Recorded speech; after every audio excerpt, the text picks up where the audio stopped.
Pahiya na naman ang mga bangag. Ang mga mahilig suminghot ng polboron, mga kababayan, kaya tuloy, ayan, nagtatamang hinala sila at ipinapakalat ho nila sa social media, mga kababayan, na di umano, hindi na babalik si Tatay Digong dito sa Pilipinas at mananatili na lamang di umano si Tatay Digong sa Hong Kong dahil natatakot daw, mga kababayan, na baka arestuhin ng ICC at ng Interpol. Kumakalat po ito ngayon sa social media, mga kababayan. Kahapon pa lamang po. Hindi pa tapos ang rally ni hindi pa nga nakakapagsalita ang ating Tatay Digong, mga kababayan. Ang sabi nila, ay hindi na uuwi yan. Sabi nga, natatakot na yan. Baka dumiretso na ng China yan. Hihingi ng tulong kay Xi Jinping para hindi maaresto. Palibasa kasi mga bangag kayo Hilig nyo humit-hit ng polboron. Kaya kung ano-ano ang pumapasok sa isip ninyo, kayo naman, dinadamay nyo si Tatay Digong sa kaadikan ninyo. Eto mga ka-PL, kapapasok lang po na balita mula po sa SMNI. Pahayag po ito ni Doc Loren Badoy, mga kababayan. Ipaabot natin ito sa mga bangag nang matiris natin sila, mga kababayan, sa kahihiyan. Kapal na mukha ninyo. Ito na. Dating Pangulo Rodrigo Duterte. Nakatakdang dumating sa Manila bukas. Okay? Marso 11, alas 4:35 ng hapon, via Cathay Pacific sa NAIA Terminal 3 ayon kay Dr. Loren Badoy. Maliwanag, mga bangag. Dadating bukas ang dating Pangulong Duterte sa NAIA Terminal 3, lulan ng Cathay Pacific. Cathay Pacific ba ito? Cathay Pacific nga. Makalimutin na ako, mga kababayan, pasensya na. Importante nasupalpal natin ang mga bangag na nagpapakalat ng balita na hindi na daw uuwi si Tatay Digong. Ayos! Maliwanag na, mga bangag, masaya na kayo? Nakahanda na ba yung inyong Interpol? Nakahanda na ba ang arrest warrant ng ICC? Paano ngayon yan?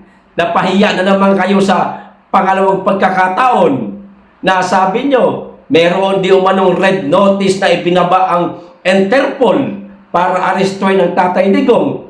Paano to? Ayan walang record si Tatay Digong, mga kababayan, sa Interpol. Na-research ito nila, kung daw nagkakamali, nila Attorney Trixie at ni Attorney Harry Roque. Nakalagay, mga kababayan, po the total number of public red notices in circulation 6,612. Saan ba yun? Wala. Teka lang 6,612. There are no result for your search. Please select different criteria. Ayan. Ang nakalagay po, siyempre nilagay yung pangalan ni Tatay Digong para makita ka agad, pero wala Ano nakalagay dito? Filter criteria. Family name Duterte. Forename Rodrigo. Nationality Philippines. Siyempre lalaki. Wala. Maliwanag. Mga bangag, napahiya na kayo doon sa pinapakalat ninyo na hindi na uuwi ang dating Pangulong Duterte sa Pilipinas. Bagamat dito sa balita ay sinabi na bukas darating siya, at napahiya na naman kayo, supalpal na naman kayo sa sinasabi ninyong red notice na ibinaba ng Interpol. Interpol yan nakikita mo yung logo sa taas. Interpol, pero walang walang lumalabas na resulta. Hindi lumalabas ang pangalan ng dating Pangulong Duterte. Pangalawa na naman kayo mapapahiya. Pero mga kababayan, meron pa. Sa pangatlong pagkakataon, mapapahiya na naman itong mga bangag. Tulad nitong sinabi po mga kababayan ni, tawag nito, ni Chua, ha? Representative Joel Chua. O, papayag kayo nito, mga OFW, na pagsabihan kayo ni Joel Chua na kayo daw mga kaanib ng KOJC kaya kayo pumunta sa rally ni Tatay Digong. Sa akin, walang problema ang pagiging kaanib ng isang ng KOJC. Pero hindi naman talaga sila kaanib ng KOJC, kundi kusang nagpunta sila para suportahan ang rally ni Tatay Digong at ng PDP Laban. Ito po ang sinabi ni Chua, mga kababayan. Representative Joel Chua may duda sa biyahe ni dating Pangulong Duterte patungong Hong Kong.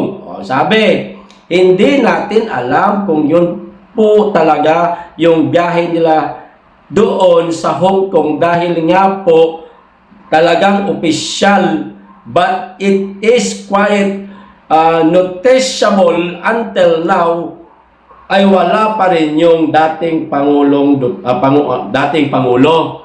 Chua, darating na bukas visit na mo. Darating na bukas, relax lang namo ka. Ito pa.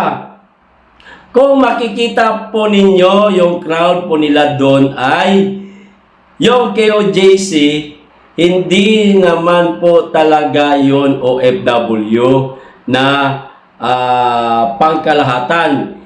It was a set-up program kung saan ang KOJC po ang kanilang captured audience. So, ipinapalabas nitong mamang ito, mga kababayan, na yung mga pumunta daw, sangkaterbang pumunta na hindi nga nakapasok yung iba sa dami, mga kaanib daw yun ng KOJC. Hindi daw po yun mga nagkusa ba na pumunta para dumalo sa rally. Yan. Hindi daw po yun mga OFW. Sir, mawalang galang na po sa'yo na mukha. Hindi po namin itinatanggi na walang KOJC member na dumalo sa rally na yon. Oo, meron. Para maging patas kami sa iyo at hindi kami lumalabas o lumilikha lamang ng istorya. Meron din na mga KOJC member, pero higit na mas nakararami ang mga OFW dahil mismong ako. Napakarami kong mga kaibigan na nasa Hong Kong na pumunta din sa rally, kaya nga lang hindi nakapasok dahil siguro puno na yung stadium. At makikita naman sa mga video ngayon na kumakalat sa Facebook, mga kababayan, napakarami ho ng mga kababayan natin nasa labas na kaantabay lamang kay Tatay Digong. Kaya nga nagtyaga na lang sila na tumingala na lang sa bintana habang nakasilip si Tatay pagkatapos ng rally. Yun na lang ang tanging pagkakataon na maipakita nila ang kanilang suporta sa dating Pangulo kasi hindi sila nakapasok. Kaya kumakaway-kaway na lang sila kahit sa bintana. Ganoon nila kamahal. Ganoon kamahal ng mga OFW si Tatay Digong. Sir Chua na mukha. Fake news ka, sir. Hindi papayag dito ang mga OFW ng Hong Kong na sila pagsabihan mong hindi naman OFW yan, kundi mga KOJC member yan. Kaya ang dami tignan. Papayag kayo niyan. Mga OFW ng Hong Kong. Paki-comment kung mapanood nyo tong video na to. Eto pa isa, mga kababayan, huli. Isa pa sa masakit sa pandinig natin, mga kababayan. Etong nakarating di umano na impormasyon, ayan, kay Garcia ng COMELEC. Panoorin po natin ang video, tsaka po tayo magbigay ng komento. O eto na. May nakarating po sa ating balita, impormasyon tungkol sa bagay na yan na allegedly para iboto na straight yung mga pumunta daw sa Hong Kong. Pero alam nyo, yan po ikinakailangan i-verify mabuti sapagkat mahirap, baka tayo makuryente. Baka yan fake news, napakahirap yung misinformation at saka disinformation sa kasalukuyan. Eh syempre kapag ka namimigay ka ng ganong amount, sabi ang sinasabi 200 Hong Kong dollars, hindi naman pwede makaligtas yun sa kaalaman ng lahat, lalo na yung mga hindi pumunta halimbawa doon. So tingnan natin kung ano ang katotohanan yan. Pero again, at this point, ito ay raw information. Wala pa itong kredibilidad at sa kasalukuyan ito ay tinuturing pa rin natin na fake news. Pero pinapa-verify tama po. Yes po, tayo po nakikipag-communicate na sa ating konsulada sa Hong Kong upang makakuha din ng mga balita tungkol dyan sa bagay na yan. Kung meron sana na gustong lumantad at nagsabi na sila ay inoferan, binigyan, mas maganda po yan, mas mapapadali yung ating ginagawang pagsasaliksik tungkol sa bagay na yan. O yan ha, may nakarating daw sa kanya na mga balita, mga kababayan. Meron daw nangyaring bayaran doon sa mga dumalo sa rally. Magkano? Laking halaga nun 200 Hong Kong dollar, mga kababayan. Sir Garcia, mawalang galang. Sir, pwede ba pangalanan mo kung sino po ang nagpaabot sa inyo ng mga maling balita na yon? Sabihin niyo po kung sino. Kung siya ba'y OFW o kung siya ba'y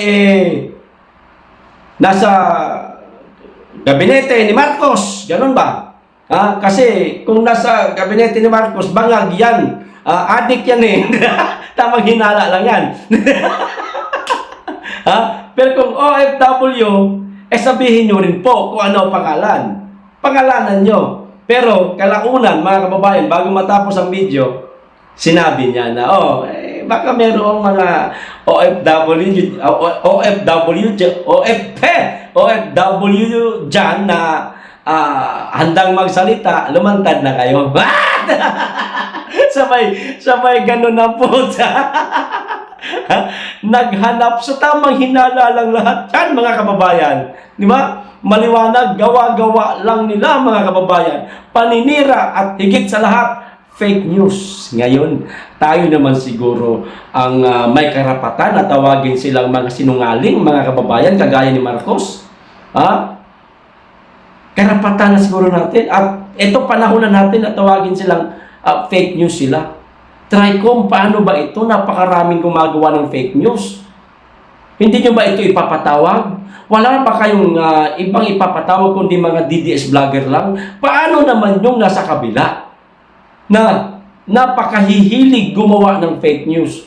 Ipatawag nyo rin para maging patas. Mananawagan ako sa aking kaibigan na si Dan Fernandez. Brother, baka naman, pwede mong ipatawag yung mga gumagawa ng fake news, yung mga nagsasabi na hindi na uuwi ang Tatay Digong dahil natatakot sa ICC at Interpol. At yung nagsabi kay Garcia na meron din anong pinamigay na tig 200 Hong Kong dollar, kaya ganoon karami ang dumalo. At yung sinabi rin ni tawag nun, Chua, na hindi daw yung mga OFW, kundi mga kaanib daw yun ng KOJC. Baka ipatawag mo. Patawag mo naman sila, brother, para maging patas kayo. Di ba? Tandaan mo, meron tayong ama na nakatingin sa atin na patas kung humusga. Sana maging patas ka rin, brother. Para ganun ulit tayo. Di ba, mga kababayan? Karapatan na po natin sila tawagin ng fake news. Mula ngayon, tandaan po ninyo, mga kababayan, lahat po ng mga baling balita na malalaman po natin sa social media, maging sa mga mainstream media, kung sino man ang nagpahayag, tawagin po natin sinungaling. Fake news, karapatan po natin yan. At isa pa, mananawagan lang ako sa mga DDS na nasa Luzon, Kamaynilaan. Bukas po, lalampag ang ating tatay sa Terminal 3, mga kababayan, mga ka-DDS. Baka naman, kung meron kayong oras, maglaan po tayo ng kapirasong oras lang. Sunduin natin ang ating Tatay Digong kahit hindi man tayo makapasok sa loob, at least maipakita natin sa mainstream media, siguradong kukunin nila yan mga kababayan kasi scope din yan, maipakita natin sa mainstream media na nariyan tayo sa labas. Nakaantabay, nariyan ang mga DDS sa labas.